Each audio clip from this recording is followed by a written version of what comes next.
Good morning everyone, welcome back to Kalam civil service. I hope आप बिल्कुल ठीक होंगे और मौज मस्ती में होंगे। साथियों, आज अपन डिस्कस करने वाले हैं 28 जनवरी 2023 यानी कि आज के मोस्ट इंपॉर्टेंट करंट अफेयर। आज की क्लास में देखिएगा क्या इंपॉर्टेंट होने वाला है। प्रदेश में मरु महोत्सव का आयोजन। साथियों, अपन इस पर बात करेंगे कि प्रदेश में मरु महोत्सव कहाँ पे आयोजन हो रहा है इसका और कब से कब तक हो रहा है। विस्तार से चर्चा करेंगे। राजस्थान मदरसा बोर्ड के नए अध्यक्ष किसे नियुक्त किया गया है, अपन ये भी विषय करेंगे चर्चा इस पे। आकाश मिसाइल पर परेड करने वाली प्रदेश की पहले सैन्य अधिकारी कौन है, राजस्थान की निवासी है वो कौन है, तो अपन इस पे विस्तार से चर्चा करेंगे साथियों। और अंत में अपन बता देते हैं, अंत में आपके जुलाई महीने के जो करंट अफेयर है उन पे भी अपन थोड़ा सा रिवीजन करेंगे दोस्तों। तो आज की क्लास आपके लिए इंपॉर्टेंट रहने वाली है। तो आप सभी दोस्तों को गुजारिश रहेगी, जो भी दोस्त हमारे साथ जुड़ता है चैनल से पहली बार, तो चैनल को सब्सक्राइब करना, वीडियो को लाइक करना बिल्कुल मत भूलिएगा। तो कल शुरुआत करते हैं कल के रिवीजन से। मोलेला आर्ट के कलाकार मोहनलाल कुम्हार का संबंध राजसमंद जिले से। साथियों, भारत सरकार ने राजस्थान के 4 विभूतियों को वर्ष 2023 के लिए पद्म श्री सम्मान देने की घोषणा करी। सीबीआई शाखा जयपुर के सत्येंद्र जाट अधिकारी को राष्ट्रपति पुरस्कार से सम्मानित किया जाएगा। अंतर्राष्ट्रीय स्तर पर पर्यावरण डॉक्टर नरेंद्र भूषण सिंह को best of the year award से सम्मानित किया गया है। इनका संबंध जयपुर जिले से है, राजस्थान के। 2022 में के बिरला फाउंडेशन द्वारा 32वें बिहारी पुरस्कार के लिए माधव हाड़ा सम्मानित। हाल ही में राजस्थान के गगन खोड़ा पूर्व अंतर्राष्ट्रीय खिलाड़ी और Rajiv Gandhi lifetime award से इन्हें सम्मानित किया गया है। साथियों, ये थे कल के रिवीजन। तो आज की क्लास की शुरुआत करते हैं। सभी साथियों से गुजारिश रहेगी, जो भी साथी हमारे चैनल से जुड़ते हैं चैनल को सब्सक्राइब करना, वीडियो को लाइक करना बिल्कुल मत भूलेगा साथियों, यदि क्लास अच्छी लगे तो। अजंता और एलोरा की गुफाओं से भी प्राचीन 8000 साल पुरानी शैल चित्र कहाँ पर मिले हैं साथियों, ये बताने हैं। तो इसका राइट आंसर होगा भीमबड़क, जोधपुर के अंदर। कहाँ मिले हैं साथियों? भीमबड़क, जोधपुर के अंदर मिले हैं। जोधपुर की आपके सामने अपन बात करें ना, अजंता की बात करें, अजंता एलोरा गुफा ये तो महाराष्ट्र के अंदर है, ठीक है ना। अपन जोधपुर की बात चल रही है। यहाँ पे जोधपुर में एक साथियों यहाँ पड़ती है कायलाना झील। कहाँ पड़ती है? कायलाना झील यहाँ पे स्थित है। अब कायलाना झील का निर्माण करवाया था सर प्रताप सिंह ने। किसने कराया था? सर प्रताप सिंह ने करवाया था, ध्यान रखिएगा। और यहाँ पे क्या है? माचिया सफारी भी है साथियों। क्या है? माचिया सफारी पार्क भी यहाँ पर है, ये भी आप ध्यान रखिएगा जोधपुर के अंदर। और यहाँ पर क्या है? और यहाँ पे साथियों गुफा है। गुफा कौन सी है? भीमबड़क गुफाएं हैं, ध्यान रखिएगा। अब ये जो भीमबड़क गुफाएं हैं ना, ये बताते हैं कि जो अजंता और एलोरा जो गुफाएं हैं ना, उनसे भी प्राचीन है। 8000 साल पुराने ये शैल चित्र यहाँ पे प्राप्त हुए हैं साथियों। अब ये चर्चा में क्यों आई? क्योंकि गवर्नमेंट इसको क्या कर रही है? इनका देखभाल कर रही है दोस्तों। अभी गवर्नमेंट इनकी शुद्ध ले रही है वापिस, ठीक है ना, इसलिए ये आया है। अब जोधपुर की आपके सामने बात करें, 2-3 दिन रिसेंटली हमने पहले ये क्लास में पढ़ाया था कि यहाँ पर 32 साल बाद साथियों बरकतुल्ला स्टेडियम, साथियों सुना होगा, बरकतुल्ला स्टेडियम है कि जोधपुर में। यहाँ पर रणजी मैच हुआ है साथियों। रणजी मैच हुआ है, वो हुआ किसके बीच में? राजस्थान और आपका छत्तीसगढ़ के मध्य ये मैच खेला गया था साथियों, ये भी आप ध्यान रखिएगा, ठीक है, रणजी मैच। और अपन जोधपुर की और बातें करें तो जोधपुर की और बातें बहुत सारी है साथियों, ध्यान रखिएगा। अब मैं यहाँ बात कर लेता हूँ कालीबंगा। कालीबंगा कौन सी नदी पे है? घग्गर नदी के ऊपर है, ध्यान रखिएगा। और बेराट की अपन बात कर रहे हैं, आपके सामने बेराट हो जाएगी आपके बाणगंगा नदी के किनारे पे, ये सब बताया है, बाणगंगा लिख दे रहा हूँ आपके, ठीक है ना। अब आगे सोनारी आ गई। सोनारी साथ तो झुंझुनू के अंदर है, कांतली नदी, ठीक है ना, कांतली नदी के किनारे पर। यहाँ पे क्वेश्चन पूछा जाता है लोहा गलाने की भट्टी कहाँ से प्राप्त हुई है? तो लोहा गलाने वाली जो भट्टी है साथियों वो सोनारी झुंझुनू से प्राप्त हुई है, ध्यान रखिएगा साथियों। आगे बढ़ रहे हैं। हाल ही में राजस्थान मदरसा बोर्ड का अध्यक्ष किसे नियुक्त किया गया? मदरसा बोर्ड का जो अध्यक्ष है वो पूछा गया आपसे। तो अपन बात करते हैं मदरसा बोर्ड की जो स्थापना होती है 2003 में होती है साथियों। कब होती है? 2003 में होती है। ये पहले शिक्षा विभाग के अंडर में था साथियों। किसके विभाग में था? ये शिक्षा विभाग के अंतर्गत कार्य कर रहा था। क्योंकि ये शिक्षा विभाग के अंतर्गत कार्य इसलिए कर रहा था साथियों क्योंकि जो आपके अल्पसंख्यक साथियों हैं, अल्पसंख्यक जो हैं उनके शिक्षा संबंधित से ये सारी निस्तारण करता था साथियों, अल्पसंख्यक से।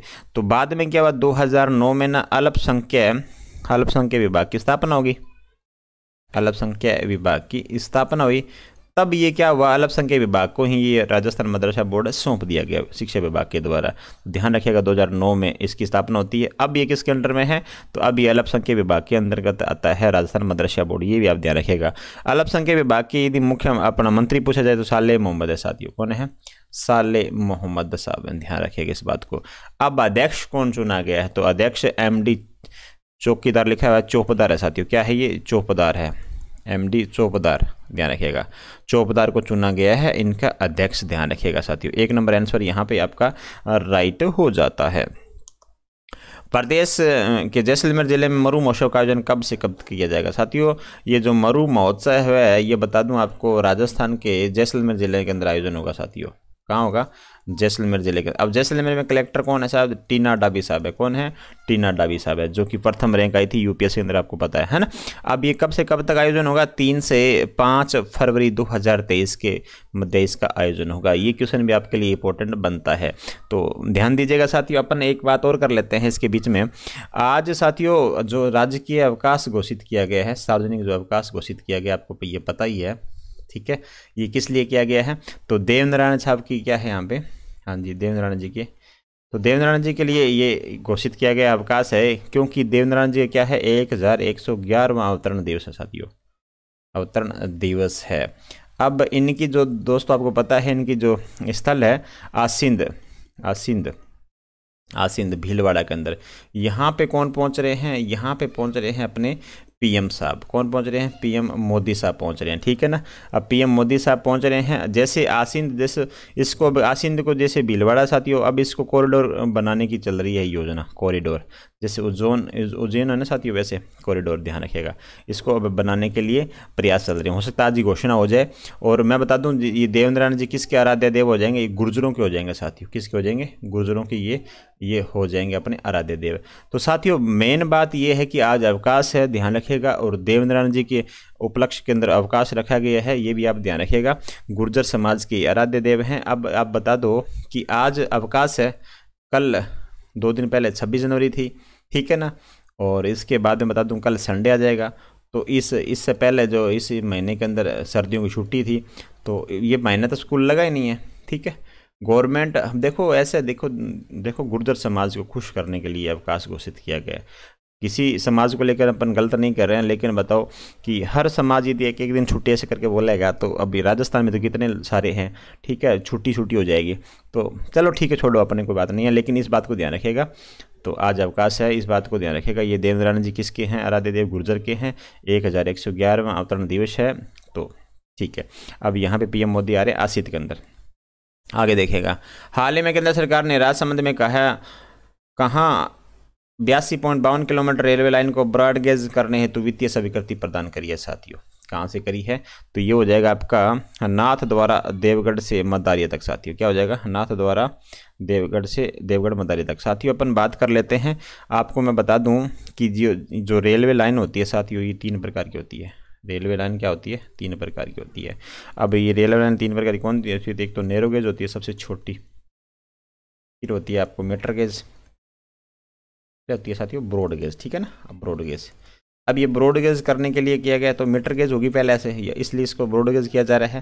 तो आप ध्यान रखिएगा इस बात को, ठीक है ना। अब राजस्थान में अपन बात कर लेते हैं। राजस्थान में रेलवे लाइन कितने किलोमीटर है राजस्थान में टोटल? तो 5998 किलोमीटर है। और ये भारत का यदि प्रतिशत पूछा जाए आपसे, तो भारत का ये 8.83% है, ठीक है ना। भारत का ये कितना प्रतिशत हो जाएगा रेलवे ना? हाँ जी। अब रेलवे प्रशिक्षण केंद्र कहाँ पर है? तो रेलवे प्रशिक्षण केंद्र है राजस्थान में। हाँ जी, प्रशिक्षण केंद्र कहाँ पे है राजस्थान में? तो उदयपुर में साथियों। कहाँ पर है? उदयपुर में। रेलवे संग्रहालय कहाँ पर है? रेलवे संग्रहालय आपका हो जाएगा अजमेर के अंदर, ध्यान रखिएगा। कहाँ पे हो जाएगा? अजमेर के अंदर हो जाएगा साथियों। तो ये बातें थी। और भारत का प्रथम प्लेटिनम रेलवे कौन सा हो जाएगा? जोधपुर हो जाएगा। गांधीनगर स्टेडियम, गांधीनगर अपना जो स्टेशन है जयपुर के अंदर, ये पूर्ण महिला आधारित है, ये ध्यान रखिएगा। पूर्ण महिला संचालित है इसके अंदर। कौन सा? जयपुर वाला जो, ये भी आप ध्यान रखिएगा, ठीक है ना। तो इसका आंसर होगा नाथ द्वारा से देवगढ़ मदारिया तक। आगे बढ़ रहे हैं साथियों, आगे देखिएगा आपके सामने। हाँ जी, दिल्ली में आयोजित गणतंत्र दिवस के अवसर पर आकाश मिसाइल पर परेड करने वाली राजस्थान की पहली महिला जो सैन्य अधिकारी कौन है, वो पूछा गया आपसे। तो राइट आंसर होगा चेतना शर्मा साथियों। क्या होगा आपका राइट आंसर होगा? चेतना शर्मा। जो 74वां गणतंत्र दिवस हुआ दोस्तों, बता दें आपको, राजपथ, ठीक है ना, राजपथ या इसको कर्तव्य पथ बोलते हैं साथियों, क्या बोलते हैं, कर्तव्य पथ के नाम से भी जाना जाता है। तो आप ध्यान रखिएगा, यहाँ पर जो आपकी आकाश मिसाइल परेड हुई थी उसमें जो राजस्थान की पहले सैन्य अधिकारी है चेतना शर्मा, उसका क्या किया था इन्होंने, नेतृत्व संभाला था साथियों। अब यहाँ पे इसके अलावा बता दूँ, गरुड़ कमांडो का नेतृत्व किसने संभाला था, ये प्रीतम सिंह जैतावत ने, ये भी आप ध्यान रखिएगा। और इसके अलावा अब अपन बात करें गणतंत्र दिवस की, तो यहाँ पे ध्यान रखिएगा, पहली बार जो ऊँट जत्था था साथियों, ऊँट जत्था के अंदर 23 महिला यहाँ शामिल हुई थी। ऊँट जत्था होता है बीएसएफ के द्वारा, जो बीएसएफ की जो महिला है उसके अंदर 23 महिला इसमें शामिल हुई थी साथियों, ये भी आप ध्यान रखिएगा साथ साथ में, ठीक है ना। आगे बढ़ रहे हैं, राजस्थान किस बायोलॉजी पार्क में सेंट्रल जू अथॉरिटी से बाघ, बाघिन और बब्बर शेरनी लाने की अनुमति मिली है, ये भी आपके लिए क्वेश्चन बहुत ही इंपॉर्टेंट बन जाता है, ध्यान रखिएगा साथियों।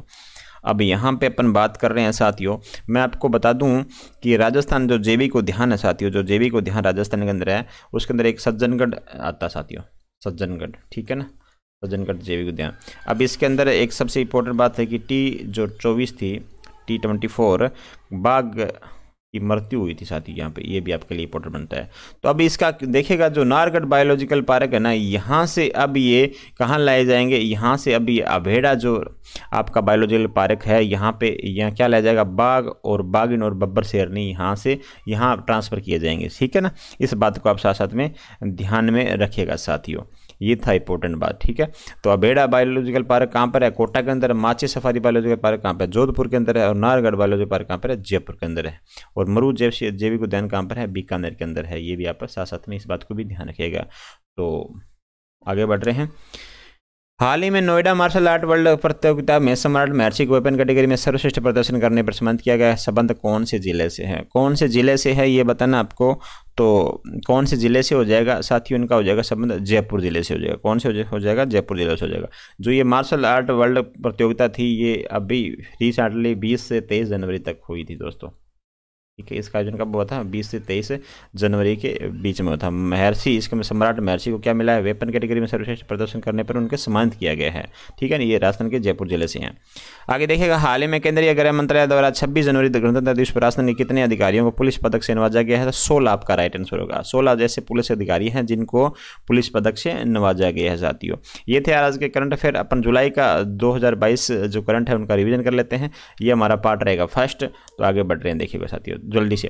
ट्रैवल प्लस लेजर की विश्व के टॉप 10 बेस्ट शहर में राजस्थान के 2 शहर है, जयपुर को 8वां स्थान और उदयपुर को 10वां स्थान प्राप्त हुआ है। एशिया के top 15 travel plus leisure magazine में 2 शहर, जयपुर का स्थान 3रा और उदयपुर का 5वां स्थान हो जाएगा। राजस्थान डोमेस्टिक ट्रैवल मार्ट का दूसरा संस्करण है, जयपुर में आयोजित 23 से 24 जुलाई 2022 में। इस अवसर पर Rajasthan film tourism promotion policy 2022 का भी विमोचन किया गया। Rajasthan film tourism promotion policy 2022 की बात कर लेते हैं। उद्देश्य राजस्थान को सबसे बड़े फिल्म फ्रेंडली राज्य और फिल्म शूटिंग के लिए गंतव्य के रूप में स्थापित करना है। क्षेत्रीय बॉलीवुड, हॉलीवुड ओटीपी सहित फिल्मों के लिए 2 करोड़ रुपए तक की सब्सिडी इनिशिएटिव का प्रावधान है, यह ध्यान रखिएगा। राज्य में पर्यटन विकास कोष का गठन 1000 करोड़ रुपए से। राजस्थान में खनन क्षेत्र में राष्ट्रीय खनिज विकास पुरस्कार से सम्मानित किया गया है। प्रथम बार सम्मानित 3.80 करोड़ रुपए नगद राशि राजस्थान खान और गोपालन मंत्री प्रमोद जैन भाया को यह पुरस्कार मिला है साथियों। ओलंपिक खेलों में राजस्थान सरकार द्वारा प्रदत्त पुरस्कार राशि है, ध्यान रखिएगा। यदि कोई राजस्थान खिलाड़ी है, यदि ओलंपिक में जाता है, ओलंपिक में अपना हिस्सेदारी दिखाता है, तो गोल्ड यदि मेडल जीता है तो 3 करोड़ रुपए मिलेंगे राज्य सरकार की तरफ से, और रजत जीतेगा 2 करोड़ रुपए, और कांस्य जीतेगा 1 करोड़ रुपए मिलेगा, ठीक है ना। और एशिया में यदि राष्ट्रमंडल खेलों में जाता है तो वो गोल्ड पदक जीतेगा तो 1 करोड़ रुपया, और 60 लाख रुपये रजत पे और 30 लाख रुपये आपको मिलेंगे कांस्य पदक के ऊपर, ठीक है ना। आगे देखिएगा, परिवार नियोजन सेवा में राजस्थान दूसरे स्थान पर सम्मानित हुआ है। यदि अंतरा गर्भ निरोधक इंजेक्शन है साथियों, ये अनचाहे गर्भ बच्चों में अंतर के लिए सुरक्षित है, अस्थायी गर्भ निरोधक विकल्प है। 3 माह में एक बार लगने के बाद में ये 3 महीने तक क्या होता है, ये आप प्रेग्नेंट नहीं हो सकती, ठीक है ना। तो ये इसके लिए, तो ये थे हमारे जुलाई 2022 के थोड़े से करंट रिवीजन। अपन इसको 3 पार्ट में पढ़ेंगे। आपको क्लास कैसी लगी तो आप मुझे कमेंट के माध्यम से भी बताइएगा। Thank you so much.